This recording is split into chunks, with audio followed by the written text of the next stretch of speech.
ഇന്ന് നമ്മൾ പരിശോധിക്കാൻ പോകുന്നത് വളരെ പ്രധാനപ്പെട്ട ഒരു കാര്യമാണ്. എന്തുകൊണ്ടാണ് ഞാനിത് വളരെ പ്രധാനപ്പെട്ടതാണ് എന്ന് പറയുന്നതെന്ന് ചോദിച്ചു കഴിഞ്ഞാൽ, ഒരുപാട് ആളുകൾ ഈ സംശയം എന്നോട് ചോദിച്ചിട്ടുണ്ട്. അതേപോലെ ഭൂരിഭാഗം ആളുകളും ഈ ഒരു പ്രശ്നം അനുഭവിക്കുന്നുണ്ട് എന്നുള്ളത് കൊണ്ടുമാണ്. നമ്മൾ എന്തെങ്കിലും ഒരു ആക്ടിവിറ്റി ചെയ്യുന്ന സമയത്ത് ജോയിൻസിൽ നിന്നും ഒരു ടിക്ക് സൗണ്ട് കേൾക്കാറുണ്ട്, അല്ലെങ്കിൽ എന്തോ പൊട്ടുന്ന പോലത്തെ ഒരു സൗണ്ട് കേൾക്കാറുണ്ട്. എന്താണ് ഇതിന് കാരണം? ഇത് ശരീരത്തിന് എന്തെങ്കിലും തരത്തിലുള്ള പ്രശ്നങ്ങൾ ഉണ്ടാക്കുന്നുണ്ടോ? ഇത് പേടിക്കേണ്ടതുണ്ടോ? ഇത്തരം കാര്യങ്ങളാണ് ഇന്നത്തെ വീഡിയോയിൽ നമ്മൾ പരിശോധിക്കാൻ പോകുന്നത്. നിങ്ങൾ ഈ ചാനൽ ആദ്യമായിട്ടാണ് കാണുന്നതെങ്കിൽ തീർച്ചയായിട്ടും സബ്സ്ക്രൈബ് ചെയ്യുക. ആ ബെല്ലൈക്കൻ കൂടി എനേബിൾ ചെയ്തുകൊണ്ട് നോട്ടിഫിക്കേഷൻ ലഭ്യമാക്കാൻ ശ്രമിക്കുക. This is Bibin, you are watching B B fitness guide.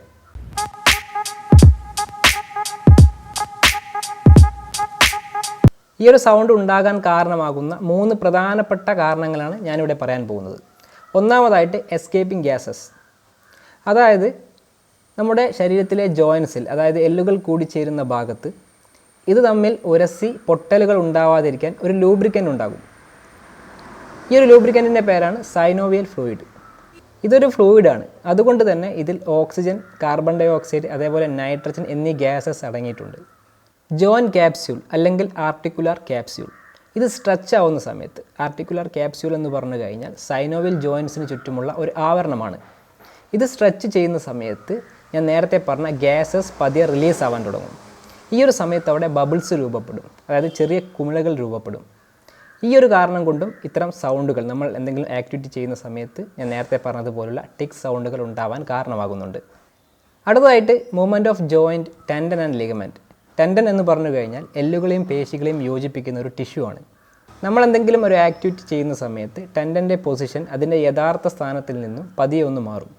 പിന്നീട് അത് തിരിച്ച് അതിൻ്റെ യഥാർത്ഥ സ്ഥാനത്തേക്ക് വരുന്ന സമയത്തും ഞാൻ ഈ പറഞ്ഞൊരു സൗണ്ട് കേൾക്കാൻ സാധ്യതയുണ്ട്. ഇത് സാധാരണയായിട്ട് കണ്ടുവരുന്നത് കാൽമുട്ടിലും അതേപോലെ ഏങ്കിളിലുമാണ്. അടുത്തൊരു കാരണമാണ് റഫ് സർഫസ്. അതായത് ജോയിൻസിൻ്റെ സർഫസ്, അതായത് ഉപരിതലം, ഇത് സ്മൂത്ത് ആവാതെ റഫായിട്ട് നിൽക്കുന്നതും ഇത്തരം സൗണ്ടുകൾ ഉണ്ടാവാൻ കാരണമാകുന്നുണ്ട്. ഒരു ആക്ടിവിറ്റി ചെയ്യുന്ന സമയത്ത് ഇത്തരം ക്രാക്കിംഗ് സൗണ്ടുകൾ കേൾക്കുന്നത് എന്തെങ്കിലും തരത്തിലുള്ള അപകടമാണോ, അല്ലെങ്കിൽ ശരീരത്തിന് എന്തെങ്കിലും തരത്തിലുള്ള പ്രശ്നങ്ങൾ ഉണ്ടാക്കുന്നുണ്ടോ എന്ന് ചോദിച്ചു കഴിഞ്ഞാൽ, ഈ സൗണ്ട് കേൾക്കുന്ന ഭാഗത്ത് നിങ്ങൾക്ക് വേദനയോ നീര് വന്ന് തടുക്കുകയോ ഇല്ലാത്ത പക്ഷം ഇത് യാതൊരു തരത്തിലുള്ള പ്രശ്നങ്ങളും നിങ്ങളിൽ ഉണ്ടാക്കുന്നില്ല.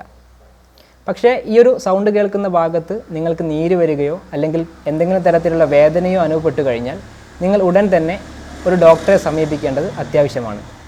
ഇന്നത്തെ വീഡിയോയിൽ ഞാൻ സംസാരിച്ചത് നിങ്ങൾ ആക്ടിവിറ്റി ചെയ്യുന്ന സമയത്ത് ജോയിൻസിൽ നിന്നും കേൾക്കുന്ന ക്രാക്കിംഗ് സൗണ്ട്, എന്താണ് ഇതിന് കാരണം, ഇത് എന്തെങ്കിലും തരത്തിലുള്ള അപകടം ഉണ്ടാക്കുന്നുണ്ടോ എന്നുള്ള കാര്യങ്ങളാണ്. നിങ്ങൾക്ക് ഈ വീഡിയോ വ്യക്തമായിട്ട് മനസ്സിലായിട്ടുണ്ടെങ്കിൽ തീർച്ചയായിട്ടും ലൈക്ക് ചെയ്യുക, ഷെയർ ചെയ്യുക. ഇതുപോലുള്ള നല്ല ഇൻഫർമേഷനുമായി നമുക്ക് വീണ്ടും കാണാം. It's me Bibin, signing off.